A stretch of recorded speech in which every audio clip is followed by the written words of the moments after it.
جمعہ کے متفرق مسائل۔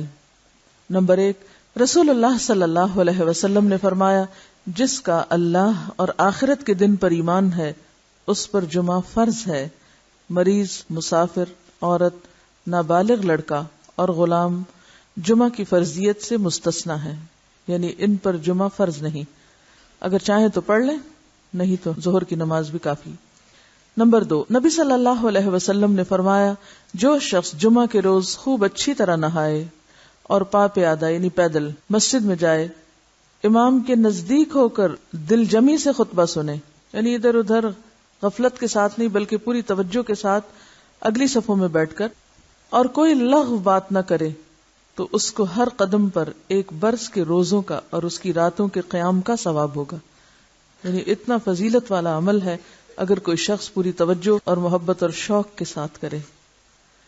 حضرت سلمان فارسی رضی اللہ عنہ سے روایت ہے کہ رسول اللہ صلی اللہ علیہ وسلم نے فرمایا جو شخص جمعہ کو نہائے اور جس قدر پاکی حاصل ہو سکے کرے، یعنی اپنے جسم کی بھی صفائی، اپنے بالوں کی، ہر چیز کی، پھر تیل یا اپنے گھر سے خوشبو لگائے جو بھی میسر ہو، یعنی تھوڑا اہتمام کے ساتھ نکلے، اور مسجد کو جائے، وہاں دو آدمیوں کے درمیان راستہ نہ بنائے، یعنی لوگوں کی گردنیں نہ پھلانگے یا ان کو پریشان نہ کرے آگے جانے کے لیے، یعنی جہاں جگہ ملے وہیں بیٹھ جائے، پھر اپنے مقدر کی نماز پڑھے، پھر دوران خطبہ خاموش رہے، تو اس کے گزشتہ جمعہ سے لے کر اس جمعہ تک کے گناہ بخش دیے جاتے ہیں۔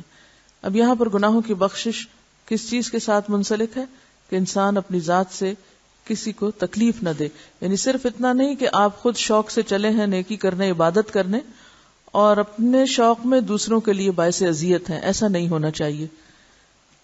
رسول اللہ صلی اللہ علیہ وسلم نے فرمایا جو شخص غسل کر کے جمعہ کے لیے آتا ہے اور خطبہ شروع ہونے تک جس قدر ہو سکے نوافل ادا کرتا ہے، پھر خطبہ جمعہ شروع سے لے کر آخر تک خاموشی کے ساتھ سنتا ہے، تو اس کے گزشتہ جمعہ سے لے کر اس جمعہ تک اور مزید 3 دن کے گناہ معاف کر دیے جاتے ہیں۔ حضرت عبداللہ بن عباس رضی اللہ عنہ فرماتے ہیں مسجد نبوی کے بعد جو سب سے پہلا جمعہ پڑھا گیا وہ بحرین کے گاؤں جوافہ میں عبد القیس کی مسجد میں تھا۔ اس سے کیا پتہ چلتا ہے کہ جمعہ صرف بڑے شہر میں نہیں بلکہ گاؤں وغیرہ میں بھی پڑھا جا سکتا ہے، یا جہاں بھی لوگوں کی آبادی ہو، اکٹھے رہتے ہوں، وہاں پر جمعہ پڑھنا چاہیے، یہ جمعے کا اہتمام کیا جانا چاہیے۔ یہاں اس موقع پر میں یہ یاد دہانی آپ کو کرا دوں کہ جن خواتین کے لڑکے ہیں خاص طور پر ان کو، اپنے شوہروں کو، اپنے مرد رشتہ داروں کو یہ احادیث ضرور پڑھوا دیں یا ان کو یاد دہانی کرا دیں، تاکہ وہ اگر جاتے بھی ہیں جمعہ پڑھنے تو شوق سے جایا کریں اور ان آداب کا خیال بھی رکھیں جو رکھنے چاہیے۔ اسد بن زرارہ نے نقی الخدمات کے علاقے میں بنو بیازہ کی بستی حزم النبیت جو مدینہ سے 1 میل کے فاصلے پر تھی اس میں جمعہ قائم کیا۔ حضرت عبداللہ بن عمر مکہ اور مدینہ کے درمیان بسنے والے لوگوں کو جمعہ پڑھتے دیکھتے تو اعتراض نہ کرتے۔ نمبر 4، حنین کے دن بارش ہو رہی تھی تو رسول اللہ صلی اللہ علیہ وسلم نے اپنے منادی کو حکم دیا آج اپنی اپنی قیام گاہوں میں نماز پڑھنے کا اعلان کر دو، اور وہ جمعہ کا دن تھا۔ یعنی اگر بارش کا موسم ہو اور جانے میں تکلیف ہو تو ایسی صورت میں پھر ظہر کی نماز گھر پہ پڑھی جا سکتی ہے جب نکلنے میں حرج ہو۔ حضرت ابو ہریرہ سے روایت ہے کہ نبی صلی اللہ علیہ وسلم نے فرمایا آج کے دن 2 عیدیں، عید اور جمعہ اکٹھی ہو گئی ہیں، جو شخص صرف عید پڑھنا چاہے اسے وہ کافی ہے، لیکن ہم عید اور جمعہ دونوں پڑھیں گے۔ یعنی اگر ایک ہی دن میں 2 چیزیں ہوں تو ایک کی رخصت ہے، یعنی عید پڑھنا کافی ہے، جمعہ جو ہے اس کی بجائے ظہر کی نماز بھی پڑھی جا سکتی ہے، لیکن آپ صلی اللہ علیہ وسلم نے پھر بھی دونوں چیزوں کو پڑھنا پسند فرمایا، اگرچہ سہولت رکھی۔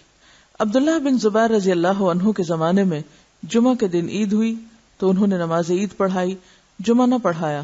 اس واقعے کی خبر ابن عباس کو ملی تو انہوں نے فرمایا ان کا یہ عمل سنت کے مطابق ہے۔ نمبر 6، رسول اللہ صلی اللہ علیہ وسلم نے فرمایا اگر گنجائش ہو تو جمعہ کے لیے روزانہ استعمال ہونے والے کپڑوں کے علاوہ کپڑے بناؤ۔ یعنی اگر گنجائش ہو اور آسانی ہو اور سہولت ہو، اس سے یہ مطلب نہیں کہ ہر ہفتے نیا جوڑا سلوایا جائے، اس کا مطلب یہ ہے کہ جمعے کا جوڑا مخصوص بھی رکھا جا سکتا ہے، ٹھیک ہے، ایک دفعہ آپ نے سلوا لیا، اس کو ہر روز پہننے کی بجائے جمعے کے دن پہنا جائے، یعنی جمعے کا لباس مخصوص کیا جا سکتا ہے عام روزمرہ کے لباس سے۔ یعنی اہتمام کی بات ہے اصل میں، صرف نئے کپڑے سلوانے کی بات نہیں. نبی صلی اللہ علیہ وسلم نے دوران خطبہ گوٹ مار کر بیٹھنے سے منع فرمایا. گوٹ مارنا اس طرح بیٹھنے کو کہتے ہیں کہ ہاتھ یا کپڑے کے ساتھ رانوں کو پیٹ سے ملا کر بیٹھیں. ٹھیک ہے، اس طرح بیٹھنے سے عموماً نیند آ جاتی ہے اور پھر آدمی خطبہ نہیں سن سکتا. علاوہ ازیں اس حالت میں آدمی اکثر گر پڑتا ہے یا بے حجاب ہونے کا بھی اہتمام ہوتا ہے. بیٹھ کے دکھائیے. جی ہاں، اس طرح، یعنی بہت ہی ریلیکس قسم کی اور کیجول قسم کی سٹنگ ہے، یہ اس سے منع کیا گیا ہے. نمبر 8، جابر بن سمرہ رضی اللہ عنہ سے روایت ہے کہ رسول اللہ صلی اللہ علیہ وسلم کھڑے ہو کر خطبہ دیتے اور 2 خطبوں کے درمیان بیٹھتے. جو شخص یہ کہے کہ آپ بیٹھ کر خطبہ دیتے تھے اس نے غلط بیانی کی. حضرت کعب بن عجرہ سے روایت ہے کہ وہ مسجد میں داخل ہوئے اور عبد الرحمن ابن ام الحکم بیٹھے ہوئے خطبہ دے رہے تھے. کعب نے کہا، اس خبیث کی طرف دیکھو، بیٹھے ہوئے خطبہ دیتا ہے، حالانکہ اللہ تعالیٰ فرماتے ہیں وَإِذَا رَأَوْا تِجَارَةً أَوْ لَهْوًا انفضوا إِلَيْهَا وَتَرَكُوكَ قَائِمًا.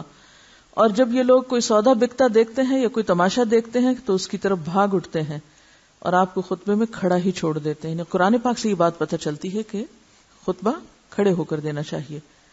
اب یہاں پر آپ سوچ رہے ہوں کہ بہت سخت لفظ استعمال کیا اور شاید ان کے پیچھے یا چھپ کے یا غیبت کے طور پہ کیا.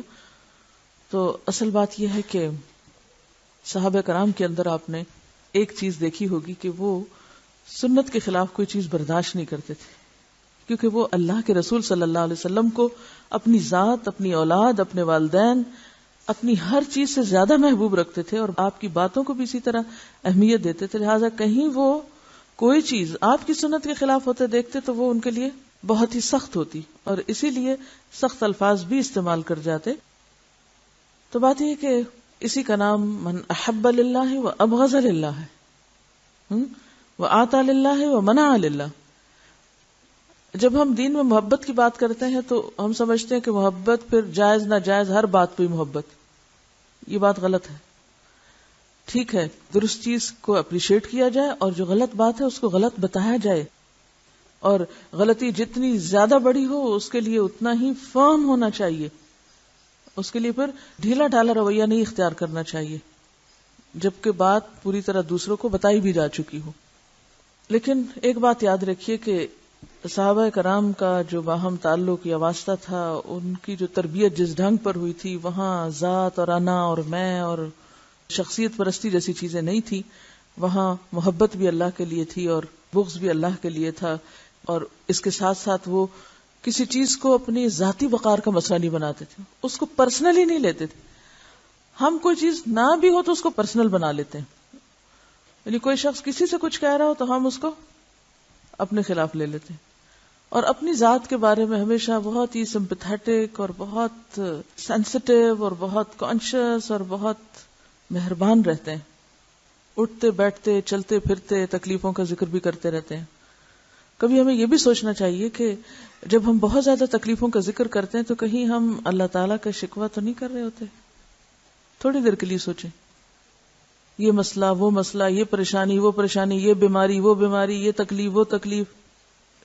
یعنی تھوڑی دیر کے لیے اس بات پر اگر غور کریں کہ ہر وقت ہماری زبان سے شکوے شکایات ہی نکلتے رہیں تو ہمیں کیا معلوم نہیں کہ ہر نقصان، ہر تکلیف، ہر بیماری اللہ کے اذن سے ہی آتی اور ہر چیز اسی کے ہاتھ میں. وہ جب چاہے اللہم لا مانع لما آتیت ولا معطی لما منعت ولا ينفع ذا الجد منک الجد. یعنی اگرچہ تکلیف یا بیماری یا دکھ کے اظہار کرنے میں کوئی گناہ کی بات نہیں ہے، لیکن اللہ سے محبت کے ادب کے خلاف ہے. جس سے آپ محبت کرتے ہیں آپ اس کی شکایتیں راہ چلتے تھوڑی کرتے رہتے ہیں کہ کرتے ہیں. ہاں سمجھ رہے ہیں میں کیا کہہ رہی ہوں؟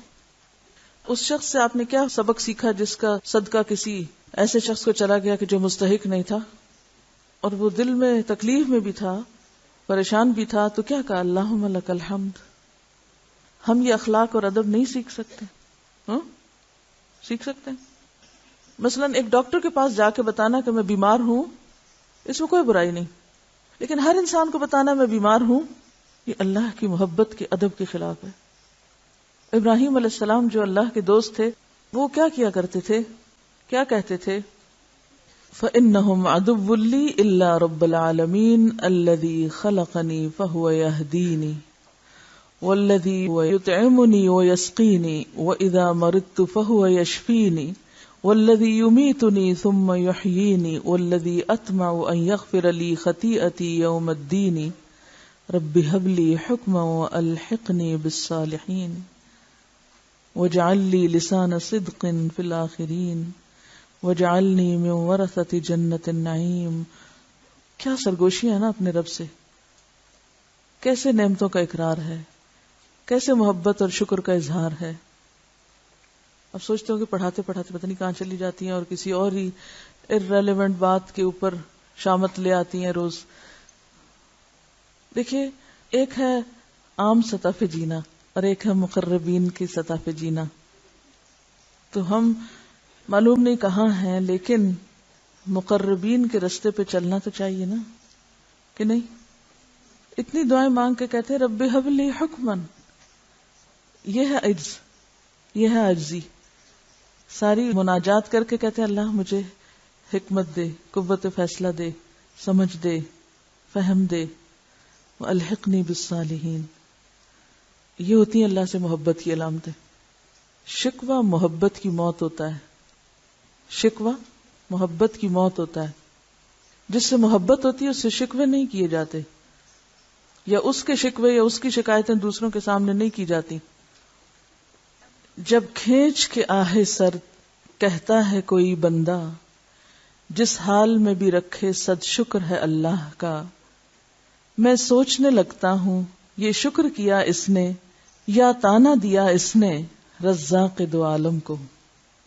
میں سوچتی ہوں کبھی کبھی کہ ہم نہ سمجھی میں پتہ نہیں کیا کیا کرتے ہیں، اور پھر ہم مطمئن اتنے رہتے ہیں کہ ہم سب ٹھیک کر رہے ہیں۔ یہ جو دھوکہ ہے نا نفس کو، اور یہ جو خوش فہمی اور غلط فہمی ہے ہمیں اپنے بارے میں، اس کے لیے دعا کیا کریں کہ یا اللہ مجھے میرے عیب دکھا، کیونکہ یہ جو دھوکہ ہے خود کا سخت نقصان دہ ہے، اور دنیا میں ہمیں کوئی نہیں پتا چل رہا کہ ہم نیکی کے پردے میں کیا کیا گڑبڑ کر رہے ہیں۔ قیامت کے دن جب اعمال نامے سامنے آئیں گے نا نمبر لگ کے، تو ہوش اڑ جائیں گے کہ یہ میں کس غلط فہمی میں رہا۔ رسول اللہ صلی اللہ علیہ وسلم نے جمعہ کا خطبہ دیا۔ آپ کے سر پر سیاہ رنگ کی پگڑی تھی، اس کے دونوں سرے آپ نے کندھوں کے درمیان چھوڑے ہوئے تھے، اس کے دونوں سرے آپ نے کندھوں کے درمیان چھوڑے ہوئے تھے۔ رسول اللہ صلی اللہ علیہ وسلم نے جمعہ کے دن مسجد میں نماز جمعہ سے پہلے حلقہ بنانے سے منع فرمایا ہے۔ یعنی یہ نہیں کہ صبح سے ہی آ کے وہاں حلقہ بنا کے بیٹھ جاؤ، کچھ پڑھنے لگ جاؤ۔ اب سوال یہ پیدا ہوتا ہے کہ جمعہ سے پہلے اس سے منع کیوں کیا گیا؟ دعا مانگ کے جواب دیں اللہ سے کہ اللہ صحیح حکمت دے اور صحیح بات کی توفیق دے۔ دیکھیے کہ ہر چیز کا اپنا ایک مقام ہوتا ہے نا۔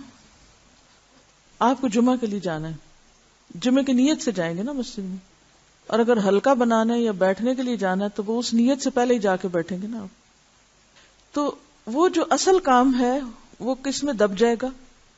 اس پہ ایک شیڈو آ جائے گا نا کسی اور عمل کا۔ مثلاً یہ ایسا ہی ہے جیسے آپ کو کوئی کھانے سے پہلے میٹھا کھلا دے۔ کئی ملکوں میں کھانے سے پہلے میٹھا کھاتے ہیں، مجھے اب یاد نہیں کہاں، میں کہیں کسی جگہ پر گئی تو انہوں نے پہلے میٹھا سرو کیا، میں نے کہا یہ رکھ دیں ابھی بعد میں، کہتے نہیں ہمارے ہاں پہلے میٹھا کھایا جاتا ہے۔ اچھا، لیکن ہمارے ہاں جیسے عادات ہیں اس میں کیا ہے کہ میٹھا آخر میں کھایا جاتا ہے، ٹھیک ہے۔ اب اگر کھانے سے پہلے میٹھا کھا لیں تو اس سے کیا امپیکٹ ہوتا ہے کھانے پر؟ کھانے سے پہلے کیا کھاتے ہیں؟ ایپیٹائزر۔ تو میٹھا ایپیٹائزر نہیں ہے، وہ کیا کرتا ہے؟ فلنگ کر دیتا ہے، بھوک ختم کر دیتا ہے۔ تو اگر آپ جناب جمعہ سے پہلے ہی ہلکے بنا کے بیٹھ گئے کچھ کرنے کرانے، تو کیا ہوگا؟ جب تک جمعے کا وقت آئے گا پیٹ بھر چکا ہوگا، کیونکہ ہر عبادت کے اندر ایک شوق، اس عبادت کی روح یا جو اس کی اہمیت ہے یا جو اس کے اندر شوق اور ذوق ہے وہ ماند پڑ جائے گا، پہلے سے ہی تھک جائیں گے آپ۔ عید کی نماز سے پہلے کوئی نوافل نہیں ہے۔ بنیادی بات یہی ہے کہ اس سے جو جمعے کی اہمیت یا جمعے کی جو خصوصیت ہے اس پر ایک طرح سے اثر بھی پڑتا ہے۔ چلیے آگے چلتے ہیں۔ لہذا جو علماء خطبہ جمعہ سے پہلے تقریر کرتے ہیں انہیں اس عمل کو ترک کر دینا چاہیے۔ حضرت انس رضی اللہ عنہ کہتے ہیں کہ رسول اللہ صلی اللہ علیہ وسلم شدت کی سردی میں جمعہ کی نماز سویرے پڑھتے تھے اور شدت کی گرمی میں دیر سے پڑھتے تھے۔ حضرت جابر کہتے ہیں کہ جب رسول اللہ صلی اللہ علیہ وسلم خطبہ ارشاد فرماتے تو آپ کی آنکھیں سرخ ہو جاتی، آواز بلند ہوتی اور جوش میں آ جاتے تھے، گویا کہ آپ ہمیں کسی ایسے لشکر سے ڈرا رہے ہیں جو صبح یا شام ہم پر حملہ کرنے والا ہے، اور فرماتے کہ میں اور قیامت ساتھ ساتھ اس طرح بھیجے گئے ہیں۔ آپ اپنی شہادت کی اور درمیانی انگلی کو ملا دیتے، یعنی میرے بعد اب اور کوئی پیغمبر نہیں آئے گا، میرے بعد اب قیامت ہی آئے گی۔ تو اس سے کیا بات پتہ چلتی ہے؟ اس سے یہ بات پتہ چلتی ہے کہ تعلیم اور خطبے میں فرق ہوتا ہے۔